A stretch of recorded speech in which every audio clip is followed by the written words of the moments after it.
10 लाख की नौकरी पे भी खुश हैं, कोई 2 लाख की नौकरी पे भी नहीं खुश है, वो चीज़ है। बाकी ये नहीं कहना चाहेंगे कि नहीं इसमें आदमी के अपनी मर्जी के मालिक हैं। इसमें जितना चाहेंगे उतना विस्तार इसका करेंगे। सैलरी तो एक दूसरा आदमी सैलरी का पैसा देगा ना, क्योंकि दूध नहीं रहेगा तो हमें मंथली या फिक्स एक इनकम नहीं मिल पाएगी, जिससे हमारा दैनिक जीवन या रोज डेली के खर्चे चल पाए। इसमें अभी भी एट प्रेजेंट 14-15 लीटर दूध रेडी है। अच्छा, हाँ, ये 7 महीने की 8वां महीना इसका स्टार्ट है। हमें लग नहीं रहा था इतना दूध देगी, इसने भी 13 लीटर दूध दिया है।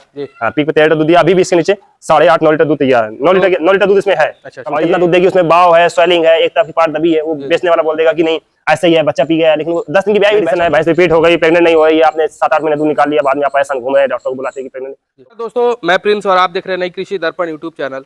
तो दोस्तों, आज मैं हूं उत्तर प्रदेश के कानपुर देहात के भवानीपुर गांव में, और आप हमारे पीछे ये छोटा सा डेयरी फार्म देख पा रहे हैं, क्योंकि भैंसों का है और पिछले 7-8 महीने पहले ही इन्होंने शुरुआत किया था।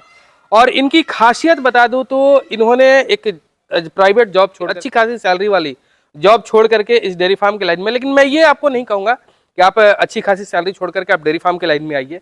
इनके पीछे क्या कंडीशन था, इन्होंने डेयरी फार्म किया जॉब छोड़ करके, क्योंकि इनका पीछे बैक सपोर्ट था। इनके पिताजी एक किसान है, घर में खेती होती थी, पहले से पशुपालन होता था, तब ये जाकर के आज इस लाइन में आए 50,000 का जॉब छोड़ करके, तब ये आज सफल होने के कगार पे आ रहे हैं। और इनकी सारी की सारी भैंस हरियाणा से खरीद करके लाए। ये भी सिखाने वाले हैं कि ब्रीडिंग एक महत्वपूर्ण मुद्दा है और किस व्यक्ति को कैसे करना है।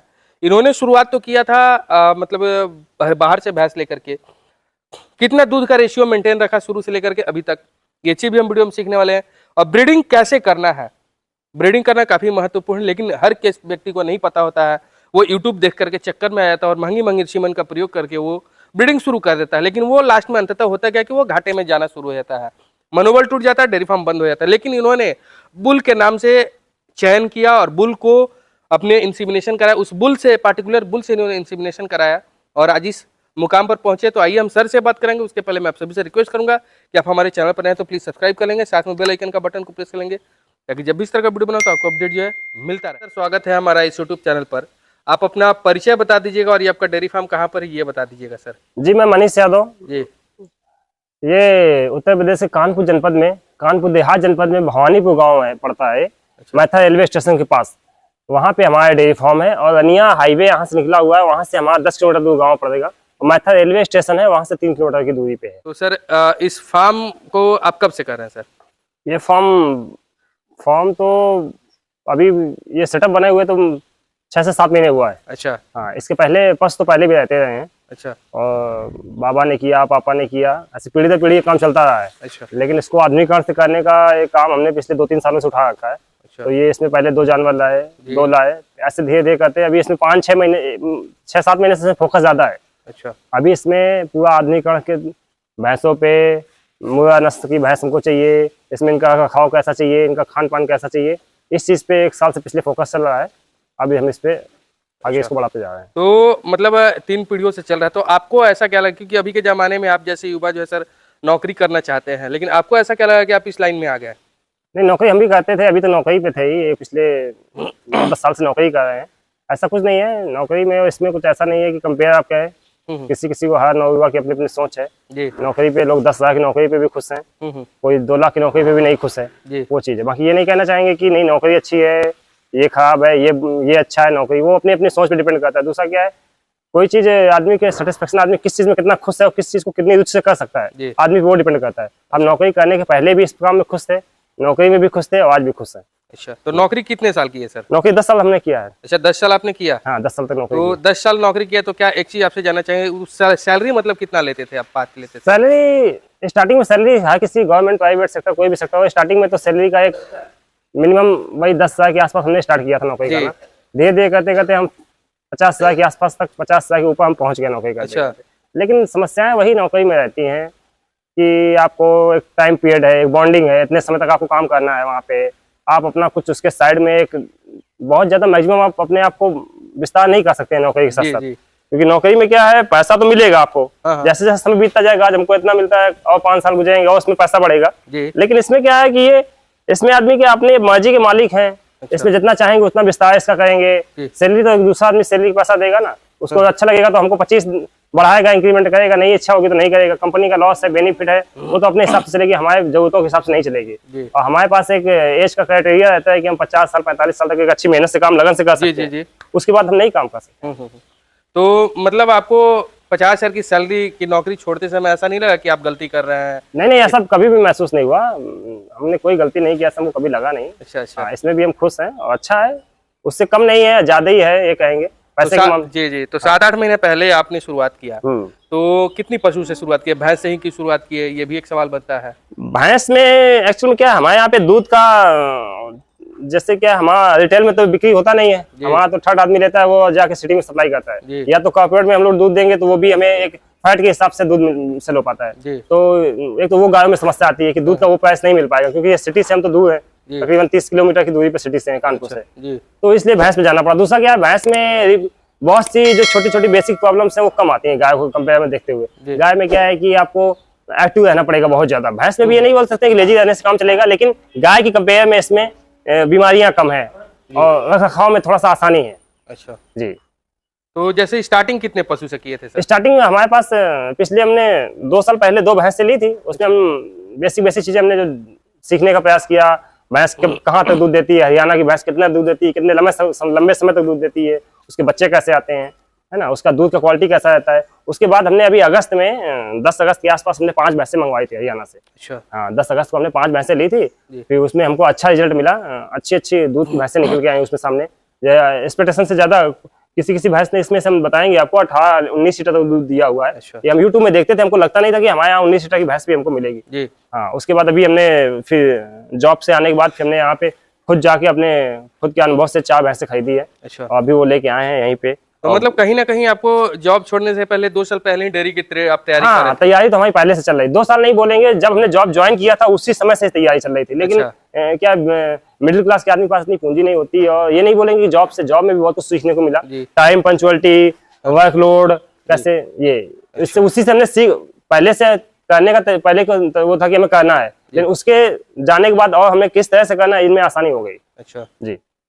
तो जब स्टार्ट किए अगस्त में आप हरियाणा से पशु लेकर के, तो परेशानी क्या क्या झेलना पड़ा, इसके बारे में हमारे दर्शकों को जरूर बताइएगा सर। विशेष परेशानी तो कुछ नहीं हुई, क्योंकि हमने तैयारियां जो आपसे बोली कि हमने पहले कर रखी थी। पशु लेने के बाद सबसे बड़ी समस्या आती है कि वहां से पशु आने के बाद चारा नहीं खाता है यहाँ पे, और उसमें थकान है, आप आदमी यही नहीं समझ पाता किसान की इसमें समस्या कहाँ पे आए। तो हमने उसके लिए जो इससे जुड़े हुए डॉक्टर्स हैं, जो योग अनुभवी पशुपालक हैं, उससे हमने पहले ही नॉलेज प्राप्त कर रखा था कि क्या क्या करना चाहिए। हमने इनको वहां से लेने के बाद तुरंत बिनौला की खल का हमने वहीं पे प्रबंध किया, क्योंकि यहाँ पे यूपी में बिनौला आसानी से प्रोवाइड नहीं होता है। तो खल हम वहीं से लेके आए, क्योंकि 20 दिनों का राशन वहीं से लेके चले थे। उसके बाद इनमें जो बेसिक मेडिसिन होती हैं, तो ये आने के बाद हमने इनको उसी दिन से डे बाय डे रूटीन पे रखा, तो हमें विशेष परेशानी नहीं आई। एक भैंस में थोड़ा सा प्रॉब्लम हमें फेस करना पड़ा, उस टाइम पे कुछ फैमिली में बीमारियां थी, वो आपका डेंगू चल रहा था जी, तो उसके कारण थोड़ा सा हमें समस्या आई उस चीज की।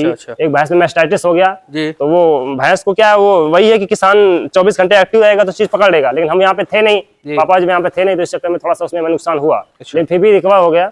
हमने उसका सैंपल करवाया और ठीक है भैंस अभी वो। अच्छा, हाँ। तो अपनी समस्या के बारे में बताया, तो मतलब आपका मोटो क्या है इस जॉब को छोड़ करके डेयरी फार्म करने का?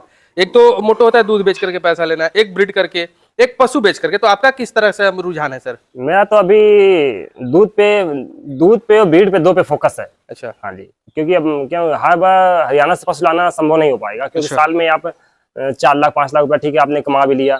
इतनी महंगाई पशुओं की है कि पशु की कोई एक फिक्स कीमत तो है नहीं। ये भैंस हमको लगती है कि 1.5 लाख की है, आपको लगती है कि नहीं 1.20 की है, तो उसका कोई फिक्स प्राइस तो होता नहीं है भैंस का।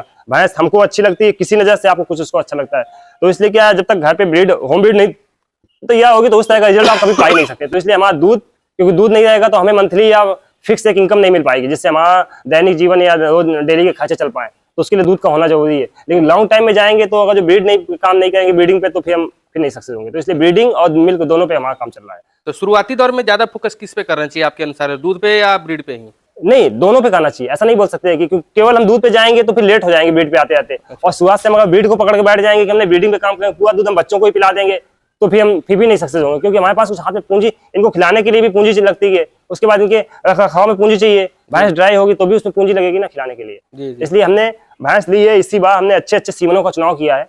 और अच्छा सीमन लगवाया है भैंसों में। और हमारी भैंसें मोस्टली अच्छे एक ब्रांडेड बुलों से ही प्रेग्नेंट है, जैसे एग्जांपल में देखा जाए, इस क्या ये प्रेग्नेंट है आपकी अब? नहीं, ये अभी हरियाणा से आया हुआ नया लॉट है। अच्छा, ये 1 2 तो 3 पहला लॉट कब लाए थे सर? पहला लॉट अगस्त में आया था। वो अगस्त में लाए थे। जी, वो भैंसें इधर खड़ी हैं। अच्छा जी,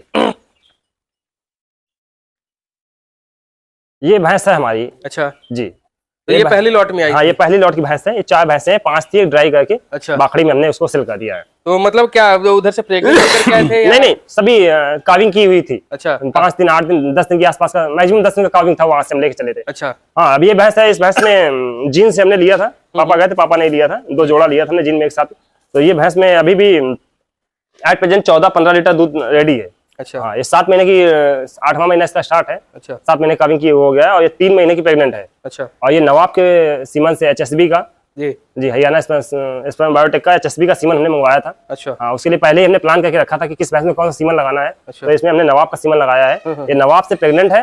अच्छा। और इसमें अभी भी 7 महीने की ब्याई में अभी भी 14 से 15 लीटर दूध एट प्रेजेंट रेडी है। तो शुरुआत में जब लेकर के आए थे तो कितना दूध? इसने हाई पीक इसका 19 लीटर पे गया है। अच्छा 19 लीटर पे 19 लीटर इसने दूध दिया है हमारे यहाँ पे। अच्छा, जी, तो अभी इसको नवाब से अपने हाँ, नवाब से गाभिन करवाया है। और इसमें बाकी तो अगस्त में लेकर के आए, तो मतलब उस बीच में कोई रोग वगैरह पशुओं के साथ में? नहीं, विशेष उसमें कुछ रोग ऐसा आया नहीं, हमें विशेष प्रॉब्लम का कुछ सामना करना नहीं पड़ा, क्योंकि हमने बताया आपको कि जी। खाने पे भैंस खा नहीं रही, चर नहीं रही, आने के बाद 15 दिन तक 20 दिन तक, इन समस्याओं के लिए पहले ही हमने प्लानिंग करके रखा था। अच्छा तो ये समस्या तो हमको परेशान की नहीं। और बाकी ये बढ़िया हमने ऑनलाइन खरीदी थी। मुंबई में थे हम जॉब पे, तो हमने सुखवीर सिंह डांडा के यहाँ से वीडियो अभी भी उनके चैनल पर पड़ा हुआ है। अच्छा। ये बढ़िया 2 दांत थी, अभी भी 2 दांत ही है। अच्छा। ये बढ़िया हमने वहां से ऑनलाइन खरीदी थी। अच्छा तो इसमें थोड़ा सा हमारा लॉस हो गया वहां से। इसमें बहुत अच्छी कटड़ी थी इसके नीचे। अच्छा। वो ट्रक में बाई एक्सीडेंट एक्सपायर हो गई थी। अच्छा। फिर भी ये भैंस ने बच्चा छोड़ के हमको 12 किलो दूध तक दिया है। अच्छा। तो इसी भैंस में जो आपको प्रॉब्लम बोल रहे हैं, एक भैंस में आई थी, जिसमें मास्टाइटिस की प्रॉब्लम आई थी इसमें। अच्छा, ये अच्छा। बच्चे ने थन काट दिया था, जी, जी। तो उसमें इन्फेक्शन हुआ, उससे फिर मास्टाइटिस हुआ। अच्छा। फिर फिलहाल हमने इसका जांच करवाया, हरियाणा इसका सैंपल लेके गए। अच्छा तो ये जागरूकता की बात है कि आप कहाँ तक जा सकते हैं। जी हमने इस पे पूरा फोकस किया कि हमें थन बचाना है, कुछ भी हो जाए, पैसे वाली बात नहीं। जी। थन बच गया है, सेफ है। और ये अभी प्रेग्नेंट है। और इसमें भी अभी भी 8 लीटर दूध तैयार है। कौन से बुल से ये प्रेग्नेंट? ये इसमें चक्कर क्या है, इसमें उसके मास्टाइटिस की वजह से हमें लगता है इसमें इन्फेक्शन भी हुआ था यूट्रस में। तो इसलिए इसमें फिर नॉर्मल सीमन रखवाना पड़ा, क्योंकि एक बार रिपीट कर गई थी। अच्छा। बाद सीमन आ नहीं पाया, तो इसमें नॉर्मल सीमन रखा है इसमें। अच्छा अच्छा जी, नमस्ते इंडिया का नॉर्मल सीमन है। अच्छा अच्छा। और तो ये इसके बारे में इसको थोड़ा सा 5 महीने की गाभिन है। अच्छा हाँ, इसमें अभी भी 8 लीटर दूध तैयार है। जी। और ये दोनों टाइम अभी दूध दे रही है। और बढ़िया है। इसमें बैप का सीमन लगा है। अच्छा, हाँ, इसमें बैप का सीमन लगवाया था। बाइफ का कौन सा बुल का? बैप का बुल तो नाम नहीं है याद है मेरे को, लेकिन इसमें बैप का सीमन लगवाया था। एक कोई बुल था, उन्होंने बोला था, डॉक्टर साहब परिचित थे, उन्होंने कहा इसे बैप का आप खा लीजिए। तो मैंने कहा चलिए इसमें बैप का लगा देते हैं। अच्छा, तो ये आई थी तो कितना इसका दूध था उस टाइम में? इसमें 14 लीटर दूध दिया हुआ है। अच्छा हाँ, पीक पे इसने 14 लीटर दूध दिया था हमारे यहाँ अच्छा। पे। और इसने 12 दिया था। फर्स्ट टाइम थी, इसको हमने सेकंड टाइम वो बोल रहे थे, लेकिन हमने थर्ड टाइम मांग के इसको लिया हुआ था। अच्छा अच्छा। और ये फर्स्ट टाइम थी वहाँ पे। इसका बहुत छोटा सा इसका तीर था, अभी तो बहुत बड़े हो गए। छोटा सा दूध निकालने में भी आसानी नहीं होती थी, बहुत असुविधा होती थी। अच्छा, लेकिन धीरे धीरे बढ़िया जो है, बहुत अच्छा इसने रिजल्ट दिया। हमें लग नहीं रहा था इतना दूध देगी। इसने भी 13 लीटर दूध दिया है। जी। हाँ, पीक पे 13 लीटर दूध दिया। अभी भी इसके नीचे 8.5-9 लीटर दूध तैयार है। 9 लीटर दूध इसमें है। अच्छा अच्छा। और ये जय सिंह सोखी भाई का जो बुल है, उनके पास बुल गया था, सुरेंद्र सनसनीवाल के पास गया था HSB में। जी। ये बुलट से प्रेग्नेंट है। अच्छा, इसमें बुलट का सीमन लगा हुआ है। ये भी 3 महीने की प्रेग्नेंट है। 9 लीटर दूध है इसमें भी। तो ऐसा हम सुनते हैं सर, हरियाणा पंजाब में लोग जाके ठगा जाते हैं, तो आपके साथ ठगी? देखिए, ठगी तो ये नहीं बोल सकते हैं, कि थोड़ा चौकन्ना रहने की जरूरत है वहां पे भी। कोई ऐसा नहीं बोल सकते कि आप गए, आपको कोई अच्छी भैंसे सब 15, 18, 20 लीटर कोई निकाल के दे देगा, ऐसा नहीं मार्केट में है। वहां पे आपको थोड़ा सा भैंस लेने में सतर्कता तो बरतनी पड़ेगी, क्योंकि क्या हो रहा है कि वहां पे बहुत से प्रदेशों के लोग जा रहे हैं। तो वहां पे उनको पशु बेचना उनके लिए कोई बड़ी बात नहीं है। अपने यहाँ पे 1 लाख का पशु बेचना बहुत मुश्किल है, उनके लिए 1.5 लाख का बेचना बहुत आसान काम है। जी। तो ये है, बाकी ठगा नहीं। कैसे मतलब पहचान लेते हैं कि ये नस्ल में है, ये अच्छी दूध नस्ल में क्या है, अभी यही हमने देखा कि हो सके तो अब 8-10 दिन से काविंग की हुई भैंस लें। जी। तो उसमें क्या रहेगा कि 8-10 दिन वाली भैंस अगर जो 14-15 किलो वाली भैंस है, तो वो एवं 10 किलो, 11 किलो, 12 किलो दूध बना देती है। जी। तो वो उम्मीद रहती है कि 12 किलो तो दे ही रही है। हमारे यहाँ पे अगर 2 किलो भी इसने बढ़ा दिया तो 14 दे देगी। अगर आपने ताजी ब्याई हुई भैंस ले ली खीस पे, आज बच्चा दी है या रात में बच्चा दी है, बच्चा देने वाली है, तो उस पे अनुमान काम कर नहीं पाते हैं। क्योंकि अगर जो थोड़ा सा भी डाउट हुआ तो भैंस हो सकता है कि वो दूध कम कितना दूध देगी, उसमें बाव है, स्वेलिंग है, एक तरफ की पार्ट दबी है, वो बेचने वाला बोल देगा कि नहीं ऐसे ही है, बच्चा पी गया है। लेकिन वो 10 दिन की ब्याई हुई भैंस होती है, तो वो खुल के सामने आ जाती है। अच्छा अच्छा जी। तो ये दूसरा लॉट लेकर के आया सर? ये दूसरा लॉट, इसमें सभी भैंसें बहुत अच्छी निकली हैं। जी। बहुत अच्छी निकली हैं। ये भैंस थोड़ा सा उम्मीद से कम रह गई है। देखते हैं तो इसमें कौन सा बुल का आपने सीमन डाल रखा नहीं, है? इसमें ये प्रेग्नेंट नहीं है, ये अभी इसका 1 महीने के आसपास ही होगी ये। अच्छा। हाँ, ये सब वो सब 1.5 महीने के आसपास है, ये 1 महीने की होगी। तो जो वहाँ दूध बताया गया था उससे ज्यादा की यहाँ पे कम की सर? नहीं, उससे ज्यादा दूध किया है, किसी भैंस ने उससे कम दूध नहीं दिया है। वहाँ लिया भी हमने तजुर्बे के साथ, बहुत अनुभव से लिया था भैंस। बहुत 14 दिन लगा था हमको 4 भैंस निकालने के लिए अच्छी। अच्छा। हाँ, तो ये बढ़िया, अभी ये प्रेग्नेंट हो गई है। अच्छा, इसमें सीमा लगवाया है, इसमें 22 तारीख को सीमा लगा है। इसमें ABC का, बीरावली का, राजू सरपंच जी का अच्छा। परीक्षित बुल है, उसका सीमन लगा है इसमें। 22 तारीख को प्रेग्नेंट हुई है ये। मिल्क कितना था इसका? मिल्क अभी भी इसमें 16 लीटर दूध रेडी है। अच्छा, अभी 16 लीटर है? 16 लीटर दूध इसमें रेडी है। अच्छा। 16 इसमें रेडी है। और ये 4 दांत है जी। ये 4 दांत है। और इसको हमने दौलतपुर है, वहाँ पे दौलतपुर एक रेलवे स्टेशन है जी। हरियाणा में, रेलवे स्टेशन के पास, वहीं से हमने खरीदा था। बहुत अच्छे किसान थे, उन्होंने बोला था हमको कि मनी से 14-15 किलो दूध आराम से दे देगी। 16 लीटर दूध इसने यहाँ पे दे रही है आराम से। इसके नीचे कटड़ी है। अच्छा जी। तो इसके बारे में थोड़ा सा फिर बता देंगे? ये तो अनमोल चीज है, इसका तो कोई मोल नहीं हमारे हिसाब से। उसने हमको दे दिया, और देने वाले का हम शुक्रगुजार है कि उसने ऐसी भैंस हमको दे दी। जी जी। ये 2 दांत है। अभी भी ये 2 ही दांत है। हम 2 दांत लेके चले थे इसको। अच्छा। और इसमें बाद की ब्याई थी, तब इसमें 13 लीटर दूध हमने वहां से निकाला था। अच्छा। 2 टाइम दूध निकाल के हमने इसको लिया था। तो वो बेचने वाले नहीं थे, बोले थे हम इसकी लाइव मिल्क करवाएंगे, 15 किलो के 16-17 किलो दूध देगी। तुमने कहा नहीं, एक दे दीजिए। उनका रिलेटिव था कोई हमारे व्यापारी का, उन्होंने दिया था हमको। अच्छा। तो इसने जो है हमें यहाँ आके बहुत अच्छा रिजल्ट दिया। अच्छा। इस पड़िया में 17 लीटर दूध दे रही है। जी। जी। अभी इसके 2 दिन पहले डिवर्मिंग की हुई है, तो उस वजह से थोड़ा सा कम हुआ है, हमें लगता है कम हो गई, 1-8 लीटर कम हुआ होगा। लेकिन 17 लीटर दूध पड़िया दे रही है। उसने बोला भी था कि ये दूध 15 के नीचे नहीं देगी। हमें लगा शायद 13-14 दे दे, बहुत है। लेकिन इसमें 2 दांत है, 17 लीटर दूध रेडी है। और ये वाली के बारे में? और ये इसमें कीमत के हिसाब से दूध, ये भी दूध अच्छा ज्यादा दे रही है। ऐसा लगा नहीं था, हमको लगा ये भी 13-14 लीटर दूध दे देगी वहां लेते समय। लेकिन ये भैंस जो है बहुत दूध दे रही है। जी। हाँ, ये 17-18 लीटर भी दूध दे देती है। अच्छा। हाँ, इसका जो है, इसका भैंस का ये थोड़ा दूसरे जंगल की भैंस है। जी। इसका लेते समय किसान भी, उसने बोला था कि हमारे उसके पास घर में भैंस इसकी माँ खड़ी थी। अच्छा। हाँ, वो 8 बार की ब्याई थी, ये 30वीं बार की पड़िया है उसकी। तो उसने बोला था कि नहीं, ये बहुत दूध देगी। तो हमने कहा फिर भी देखते हैं एक बार, लेकिन ये बहुत अच्छा इसने दूध दिया। हाँ। तो अब हम आपसे बात करेंगे सर कि आप इतने पशु रखे हैं, कितनी है टोटल? हमारे पास ये अभी 8 भैंसें हैं। एक भैंस हमारी काविंग के लिए खड़ी है, 10 दिन में काविंग कर देगी। जी, जी। ये बैठी है जो, ये काविंग करेगी 10 दिन में। जी। 10 भैंसें हैं, एक हीफा है, अभी वो भी प्रेग्नेंट हो गई है। अच्छा जी। तो 10 भैंसों में सर कितनी दूध निकाल रहे हैं अभी? ये अभी 8 भैंसें दूध दे देती है हमारे पास। और वो एक हीफा है, वो तो अभी दूध नहीं देती है। और 2 गाय है हमारे पास। एक जर्सी है और एक जर्सी एचएफ का क्रॉस है। जी। तो ये हमारे पास 100 लीटर दूध हो जाता है। 100 लीटर? जी। तो 100 लीटर दूध किस रेट से जाता है सर? 100, ये तो हमारा रेट तो वही है, देहात में विशेष रेट नहीं है। लेकिन ये कि फिर भी हमारा 55 रुपए रेट अभी लग जाता है, क्योंकि 55 रुपए इस बात का मार्केट डाउन है। अच्छा। उम्मीद तो था कि फरवरी में 60 रुपए पहुंच जाएगा, लेकिन मार्केट डाउन हो गया, 55 रुपए रेट हमारा लग जाता है। तो फार्म शुरू करने के पहले ही रेट का मतलब आपने ये दूध बेचने का देखा था या क्या? नहीं, पहले बात कर लिया था कि दूध तो पहले से जाता है। दूध का ऐसा कुछ नहीं कि हमें मार्केट ढूंढना पड़ा, ऐसा कुछ नहीं। हमें पता था कि हमारे पास, क्योंकि हम जॉब पे थे तो दूध निकालने की प्रॉब्लम थी, दूध निकालेगा कौन, तो इसलिए हमें जो हमारे दूधिया रहते हैं दूध निकालने, उनको मीडिएटर को लेना था कि वो, हमें मालूम है कि वो सिटी लेके जाएंगे, मेहनत करेंगे, लेकिन वो आते हैं हमारा दूध निकालते हैं। और अच्छे से उसमें वहाँ भी हमें भी आसानी रहती है दूध निकालने में, वो भी एक थोड़ा सा आसान काम नहीं है। जी। जी। इतने तो मतलब कि 100 लीटर दूध 55 के हिसाब से जा रहा है। हाँ जी। तो क्या मतलब इतना इन्वेस्टमेंट करने के बाद, इन्वेस्टमेंट अभी तक आपने कितना किया होगा सर? इन्वेस्टमेंट अभी डेली तो कैलकुलेट नहीं करते हैं। ओवरऑल अभी स्टेट लगाए थे, जून में स्टेट बना दिया था। उस टाइम पे हमने 6 लाख के आसपास इन्वेस्ट किया था। और इस बार थोड़ा भैंसें कॉस्टली थी। ये इनकी पूंजी कीमत बताने का भी कोई मतलब नहीं, क्योंकि ये भैंसें बिक्री के लिए हमारे पास नहीं है। जी, जी। ये तीनों भैंसें बिक्री के लिए नहीं है। लोग आते हैं, बोलते हैं ले लो, कितना लोगे, 20,000 30,000 मुनाफा ले लो। लेकिन हमें क्या है, हमें खुद की 20-25 भैंसें करना है, अच्छे जो 15 लीटर के आसपास की हो, 14, 15, 16, 17।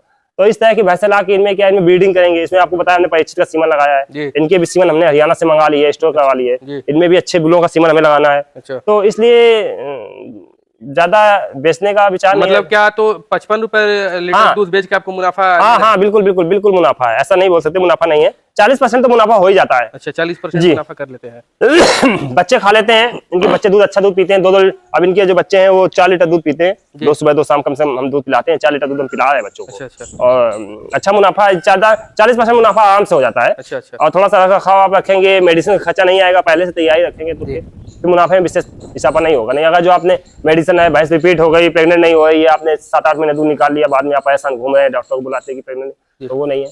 हम लगातार उस पर काम करते हैं कि हमारी भैंस 90 डेज में, मैक्सिमम 100 डेज में प्रेग्नेंट हो जाए।